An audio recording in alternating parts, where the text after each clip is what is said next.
Lesson 6 की exercise में जो क्वेश्चन आंसर्स थे उसके बाद जो शुरू होता है वो जिस चीज़ पे बेस्ड है वो है टाइप्स ऑफ सेंटेंसेस। ठीक है, इंग्लिश के अंदर जो वाक्य होते हैं उनके अलग अलग प्रकार होते हैं और इनका जो क्लासिफिकेशन है या वर्गीकरण है वो भी अलग तरीके से होता है। ठीक है, तो यहाँ पे ये क्योंकि बहुत ज़्यादा एक्सप्लेन नहीं किया गया है डिटेल में, तो मैं आपको इस वीडियो के साथ एक लिंक भेज दूंगी जिसमें कि टाइप्स ऑफ सेंटेंसेस को बहुत अच्छे से समझाया गया है। ठीक है, यानी दोनों क्लासिफिकेशन समझाए गए हैं।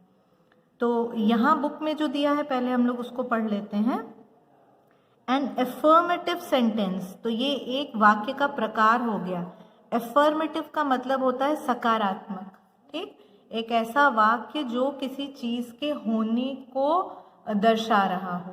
ठीक, उसको क्या कहते हैं? Affirmative sentence is a simple statement, okay, that means yes and has the construction subject verb plus object. Subject कौन होता है? जो कोई क्रिया कर रहा है उसे सब्जेक्ट बोलते हैं। वर्ब क्रिया है जो काम किया जा रहा है, और ऑब्जेक्ट जो जिसकी सहायता से या जिसके ऊपर वो काम हो रहा है उसको ऑब्जेक्ट बोलते हैं। तो इन्होंने एक उदाहरण भी दिया है, ही वॉज प्लेइंग क्रिकेट, है ना। तो जो काम कर रहा है वो सब्जेक्ट था ना, तो एक लड़का है तभी आपने ही लिखा है, और काम क्या हो रहा था? प्लेइंग, वह खेल रहा है। क्या खेल रहा है भाई? क्रिकेट खेल रहा है। तो यहाँ पे किसी काम के होने का सेंस आ रहा है, इसलिए ये क्या कहलाएगा? Affirmative sentence. कोई काम हो रहा है। ठीक है, इसके बाद अभी हम दूसरा छोड़ देते हैं, इस पे आते हैं चौथे वाले पे, क्योंकि ये आप उसकी तुलना ज़्यादा आसानी से कर पाएंगे। इन अ नेगेटिव सेंटेंस नॉट, और ये कॉन्ट्रैक्शन है जिसमें कि बीच का ओ अक्षर गायब है, comes after the auxiliary verb. ठीक है, ऑक्सिलरी का अर्थ क्या होता है? सहायक, राइट। जब भी कोई क्रिया होती है या तो वो काम एक बार में ही खत्म हो जाता है, या उसकी कोई विशेषता या उसके होने के बारे में कोई चीज़ समझाई जाती है। तो जब कोई सहायक शब्द इस्तेमाल होता है उसको ऑक्सिलरी कहते हैं। तो नेगेटिव में क्या होता है? नेगेटिव सेंटेंस में एफर्मेटिव क्या बताया आपको? सकारात्मक। तो नेगेटिव क्या हो जाएगा? नकारात्मक, है ना। तो उसी लॉजिक से अगर आप चलें तो नकारात्मक वाक्य में क्या होना चाहिए? कोई काम नहीं हो रहा है। ठीक है, अब जैसे एक एग्जाम्पल दिया है, they are not coming to the party, वह पार्टी में नहीं आ रहे हैं, है ना। जो क्रिया है वर्ब है वो तो कमिंग है, ठीक है, लेकिन उसमें नॉट लगा दिया गया, राइट। इस तरह एक और वाक्य है, I have not seen him for a long time, तो इसमें भी नॉट आ रहा है। यही चीज उसने कही कि भाई नकारात्मक वाक्यों में या नेगेटिव सेंटेंसेस में नॉट या ये ऐसा वाला इस्तेमाल होता है। अब देखो इसका एक उदाहरण दिया है, यू मस्टंट, ओके, जैसे आता है shouldn't, couldn't, okay, mustn't, must not. Actually what it means, these are two different words, separate words. Must not, okay, you mustn't do it again, तुम्हें यह फिर से नहीं करना चाहिए, ओके, जिसमें भी नहीं आ रहा है। तो मोटी मोटी बात क्या हुई कि पहला जो टाइप का सेंटेंस था वो था एफर्मेटिव या सकारात्मक, जिसमें कि कोई काम हो रहा है, किया जा रहा है या हो चुका है, उसमें होने का सेंस आता है। ठीक है, दूसरा आपने क्या पढ़ा? नेगेटिव सेंटेंस, जिसमें कोई चीज नहीं हो रही है। अब इसमें हम टेंसेस में तो जा ही नहीं रहे हैं, ना टेंस की बात कर रहे हैं ना पार्टिसिपल की बात कर रहे हैं, क्योंकि वो फिर बहुत एक डिटेल्ड डिस्कशन हो जाएगा। तो ये दो हो गए। तीसरा क्या बताया उसने कि कभी कभी वाक्यों में हम प्रश्न पूछते हैं। ठीक है, वाक्यों में प्रश्न पूछते हैं, और ऐसे प्रश्न जो WH से शुरू हो रहे हैं, questions begin with a question word, okay. कई आप वाक्य ऐसे देखेंगे जिनकी शुरुआत में WH इस्तेमाल होता है ना। तो ऐसे ही हम एक उदाहरण ले सकते हैं, जैसे व्हाट इज योर नेम हम कहते हैं, तो उसकी भी स्पेलिंग में WH आ रहा है, okay. When are you coming, इसमें भी WH आ रहा है, ओके। तो generally questions have the following construction, यानी इन वाक्यों की संरचना किस प्रकार की होती है? कोई भी एक क्वेश्चन वर्ड लिया जाता है। तो क्वेश्चन वर्ड कौन कौन से होते हैं आप जानते ही होंगे, जैसे व्हाट, WH से शुरू हो रहा है, when WH से शुरू हो रहा है, why फिर WH, where, ये सब क्या है? ये सब क्वेश्चन वर्ड्स हैं, ओके, प्रश्न सूचक हैं। ऐसे शब्दों से यह वाक्य शुरू होता है, फिर एक ऑक्सिलरी आता है, फिर एक सब्जेक्ट होता है, फिर वर्ब होता है और आगे जो कुछ भी पढ़ रहा है। तो उन्होंने एक उदाहरण दिया है, वेयर डू यू लिव, तुम कहाँ रहते हो। तो इसमें जो पहला शब्द है वो कैसा है? क्वेश्चन वर्ड है, क्वेश्चनिंग वर्ड है, प्रश्न सूचक शब्द है, ओके, प्रश्न पूछा जा रहा है। अच्छा, चौथा क्या है? These are the type of sentences जहां पे उत्तर है ना वो यस या नो में आता है। अ येस और नो क्वेश्चन इज वन, प्रश्न यहां भी पूछ रहे हैं, ध्यान दो, इसमें भी प्रश्न आ रहा है, प्रश्न चिन्ह आ रहा है, क्वेश्चन मार्क आ रहा है, इसमें भी क्वेश्चन मार्क आ रहा है, लेकिन इन दोनों में फर्क क्या है? इस वाले में जो क्वेश्चन था वो एक क्वेश्चन वर्ड से शुरू हो रहा था, है ना, और इस वाले में क्वेश्चन WH से नहीं शुरू हो रहा, किससे शुरू हो रहा है? ऑक्सिलरी से शुरू हो रहा है। तो अब आपके दिमाग में अगला क्वेश्चन आ सकता है कि मैम ये ऑक्सिलरी क्या होता है?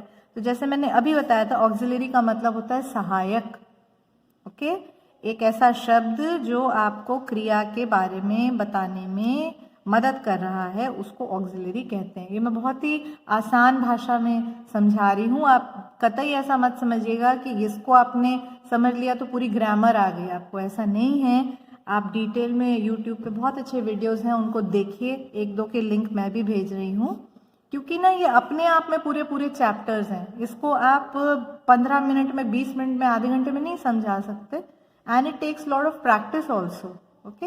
एनी हाउ, कोशिश करते हैं हम लोग। तो ये वाला कौन सा है? Sentences beginning with N auxiliary, right. तो एक बार हम फिर से इसको कर लेते हैं रिवाइज, फिर एक्सरसाइजेस करेंगे। अच्छा, एक और रह गया, और पांचवा इन्होंने जो बताया है, नॉट और n't also comes after an auxiliary verb functioning as a main verb. ठीक है, लेकिन ये आई डोंट थिंक इसमें आता है, क्योंकि इसके ऊपर कोई एक्सरसाइज इन्होंने दी नहीं है, तो 5 नंबर को तो आप छोड़ दें। एक्चुअली क्या प्रॉब्लम क्या है जो मैं समझ पाई हूँ कि जो आगे की एक्सरसाइज दी गई है ना, वो टाइप्स ऑफ सेंटेंसेस पे तो है, लेकिन उसका प्रॉपर एक्सप्लेनेशन या ये किस क्लासिफिकेशन के ऊपर बेस्ड है वो बहुत डिटेल में नहीं समझाया गया, तो उसको आपको अलग से समझना पड़ेगा, तब आप और अच्छे से कर पाएंगे। ठीक है, तो रिवाइज हम कर लेते हैं। एक क्या था? सकारात्मक प्रश्न था, है ना, एक नकारात्मक प्रश्न था, एक प्रश्न सूचक था, राइट। और प्रश्न सूचक के अंदर 2 प्रकार के थे, एक जो कि WH से शुरू होते हैं और एक WH से नहीं शुरू होते। किससे शुरू होते हैं? ऑक्सिलरी से शुरू होते हैं। इसका एक और उदाहरण मैं दे सकती हूँ। जैसे हम एक प्रश्न पूछते हैं, do you like coffee, okay, तो क्या ये प्रश्न सूचक नहीं है? प्रश्न सूचक को इंग्लिश में क्या कहते हैं? Interrogative, okay, interrogative. क्या ये प्रश्न सूचक नहीं है? ये तो है, बिकॉज आप इसमें प्रश्न ही तो पूछ रहे हैं, लेकिन क्या इसकी शुरुआत WH वाले शब्द से हो रही है? नहीं हो रही है ना। तो डू भी एक ऑक्सिलरी है, इसका मतलब आपको ऑक्सिलरी के बारे में पता होना चाहिए। अब इसमें एक और चीज आ जाती है, मॉडल ऑक्सिलरीज होती हैं। कुछ ऐसे होते हैं ऑक्सिलरी वर्ब्स जो कि ना जिनका रूप बदलता है। ठीक, मैं उसकी भी एक लिस्ट आपको इसके साथ अटैच करके भेज दूंगी। तो जो जिन बच्चों को इसमें इंटरेस्ट आ रहा है या जो इसको सही में समझना चाहते हैं, वो प्लीज लिस्ट भी देखें और लिंक पे जो उसने समझाया है टाइप्स ऑफ सेंटेंसेस, उसको भी अच्छे से देखें। ठीक है, एनीवेज, तो ये भी एक इंटरोगेटिव सेंटेंस है, ये भी इंटरोगेटिव है, ये भी इंटरोगेटिव है।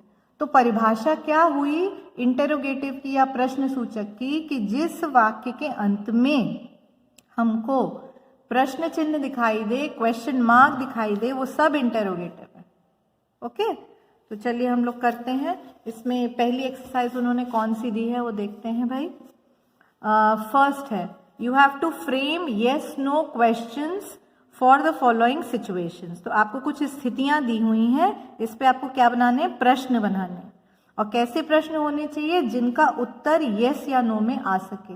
हाँ या ना में आ सके। ठीक है, the first sentence has been done for you. ठीक है, देखते हैं। You want to know if Raju has ever been to Bhopal. आप जानना चाहते हैं कि क्या, है ना, अगर, इसका मतलब होता है अगर या फिर क्या राजू कभी भी भोपाल गया है। आप ये जानना चाहते हैं, लेकिन आपके पास मौका नहीं है राजू से पूछने का, तो आप किससे पूछ रहे हैं? आस्क सुनीता। ओके, तो प्लीज इस सिचुएशन को, इस स्थिति को समझिए कि यहाँ पे तीन लोग हो गए। ठीक है, एक आप खुद हैं, you the person who is asking, एक है राजू भाई, ठीक है, जो पता नहीं भोपाल गए कि नहीं गए, और एक है सुनीता जी, जिनको शायद मालूम है कि राजू गए कि नहीं गए। तो आप राजू से सीधे तो बात कर नहीं रहे हैं, अगर कर रहे हो तो आप सीधे पूछ लेते have you ever been to Bhopal, है ना। तो अब आप सुनीता से पूछ रहे हैं, तो जब आप सुनीता से पूछ रहे हैं तो पहले आप सुनीता का नाम लेंगे कि नहीं? सुनीता, कॉमा लगना चाहिए मेरे ख्याल से।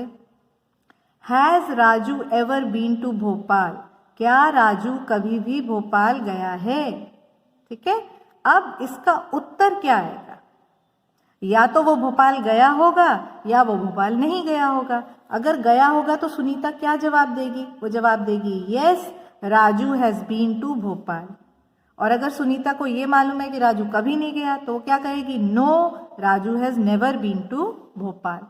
तो जिन प्रश्नों के उत्तर, ठीक है, ध्यान से सुन लीजिए, जिन प्रश्नों के उत्तर यस या नो से शुरू होते हैं, यस या नो से शुरू होते हैं, उनको हम क्या बोलते हैं? यस और नो क्वेश्चंस। क्या बोलते हैं? यस और नो क्वेश्चंस।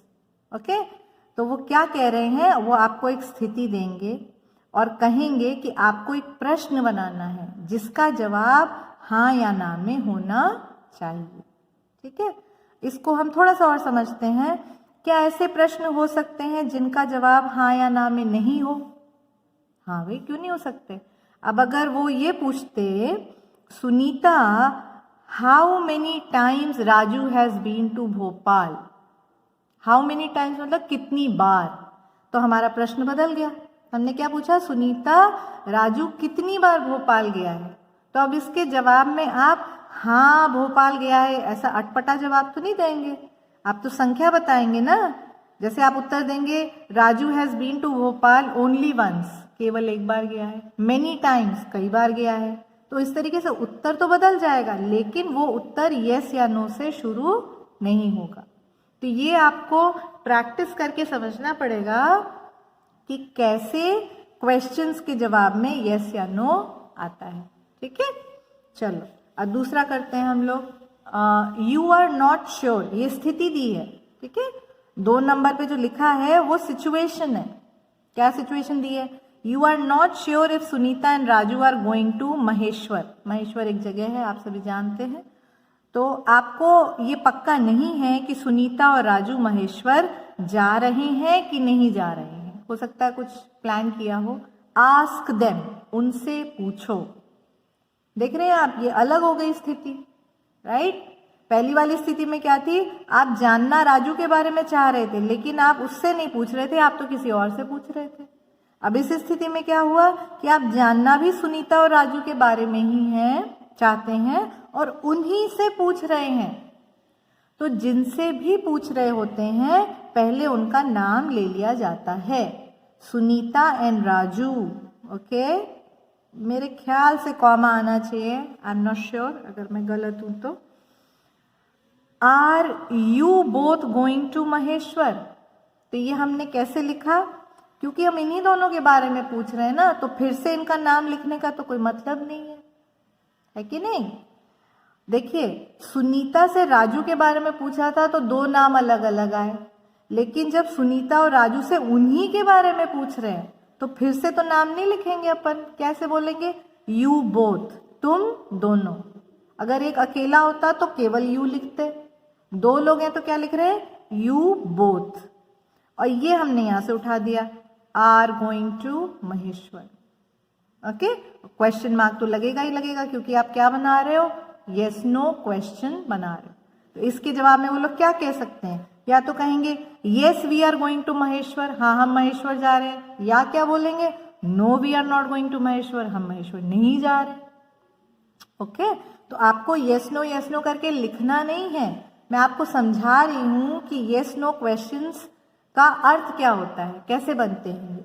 चलिए अब जल्दी जल्दी करते हैं। You want to know if Mohan plays tennis, आप जानना चाहते हैं कि क्या मोहन टेनिस खेलता है। आस्क सुरेश, सुरेश से पूछो, तो यहाँ दो नाम आएंगे क्योंकि आप पूछ किससे रहे हैं, सुरेश से पूछ रहे हैं। किसके बारे में पूछ रहे हैं, मोहन के बारे में पूछ रहे हैं, है ना। तो आप कैसा प्रश्न बनाओगे, Suresh does Mohan play tennis, क्या मोहन टेनिस खेलता है। Okay, your friend has return from a holiday, आपका दोस्त एक अवकाश से, छुट्टी से वापस आया है। आस्क हिम, उससे पूछो, देख रहे हैं आप स्थिति, आप किसी और से नहीं पूछ रहे, उसी दोस्त से पूछ रहे हैं।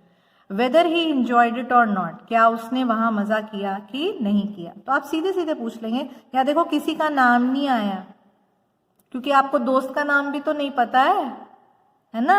अगर योर फ्रेंड की जगह किसी का नाम दिया होता, सीमा, रींडा, गीता, कुछ भी दिया होता, तो आप उसका नाम यहाँ लिख देते, राइट। अब यहाँ तो नाम दिया नहीं है, तो आप सीधे लिखेंगे did you enjoy the holiday, क्या तुमने छुट्टी में मजा किया। कि ये कहाँ से उठाते हैं, यहाँ से लिया जाता है। अगला क्या है, you want to ask Rakesh to go for a walk, आप चाहते हैं, ओके, आप राकेश से पूछना चाहते हैं कि वह किस लिए चले, वॉक के लिए, घूमने के लिए आपके साथ चले। तो आप उससे प्रश्न क्या पूछेंगे, देखो यहाँ नाम दिया है ना, तो हम नाम से शुरू करते हैं। Rakesh will you go for a walk, क्या तुम एक सैर के लिए चलोगे। ओके, अगला क्या है, you want to know if Ashok will be at the zoo today, आप जानना चाहते हैं कि क्या अशोक जू पर, एट का मतलब होता है पर, आज जू पर आएगा। ओके, जू पर आएगा मतलब ये नहीं कि कूद जाएगा जू के ऊपर, अर्थ ये है कि वहां पे आएगा कि नहीं आएगा।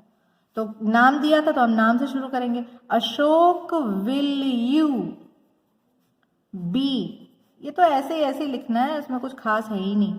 Ashok will you be at the zoo today, question mark तो आगे लिखा ही है, वो आप लगा ही देंगे, है ना। लास्ट क्या, लास्ट नहीं, अरे वाह, ये तो 3 और बाकी हैं।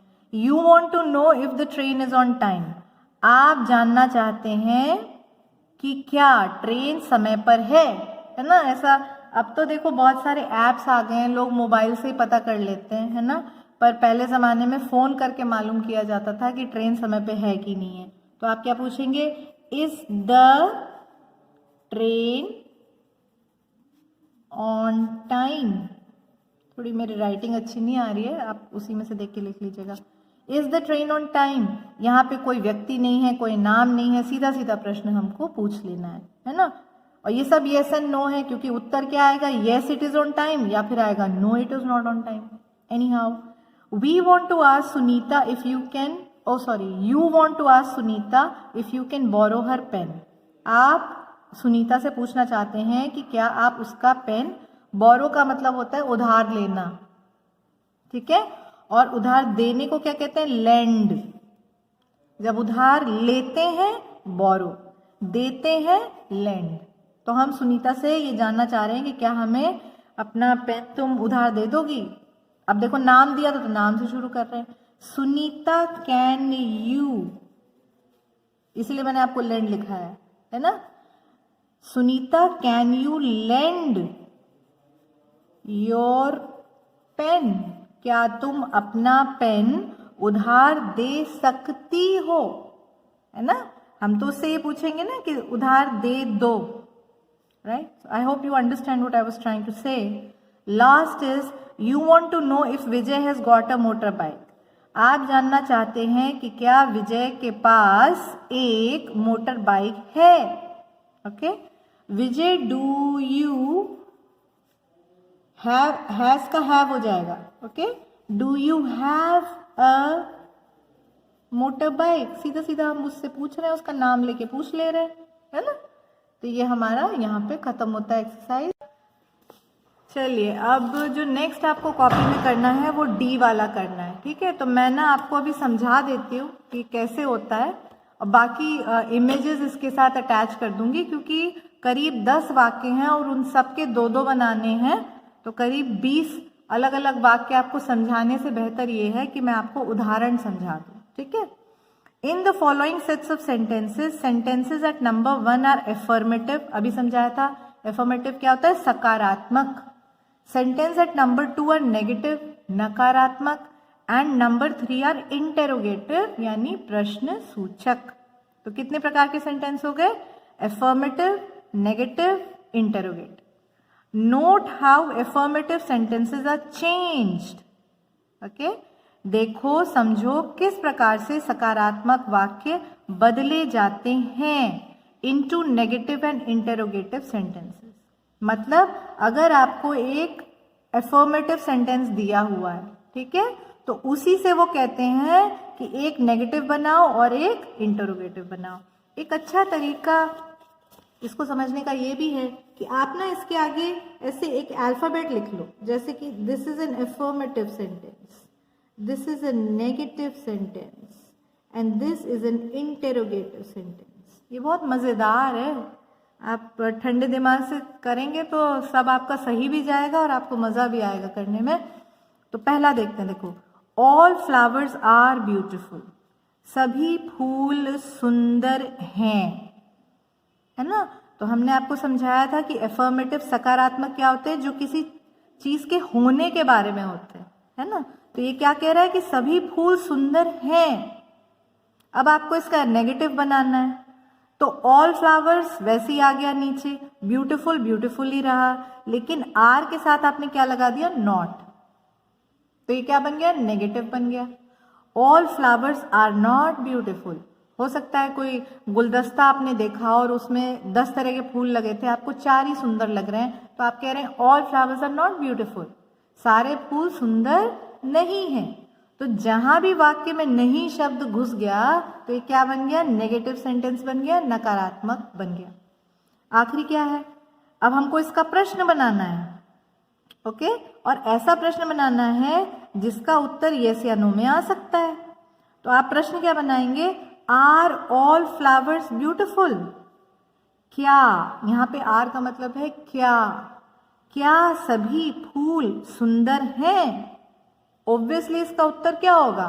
या तो आप कहेंगे yes all flowers are beautiful, या आप कहेंगे no all flowers are not beautiful, right. Anyways, तो हम उसमें नहीं जा रहे हैं, आप केवल इंटेरोगेटिव समझो, प्रश्नवाचक या प्रश्न सूचक कैसे बनाते हैं। ऑल फ्लावर्स ब्यूटीफुल वैसे ही नीचे आया और आर जो था वो उठ करके सबसे आगे आ गया, ठीक है।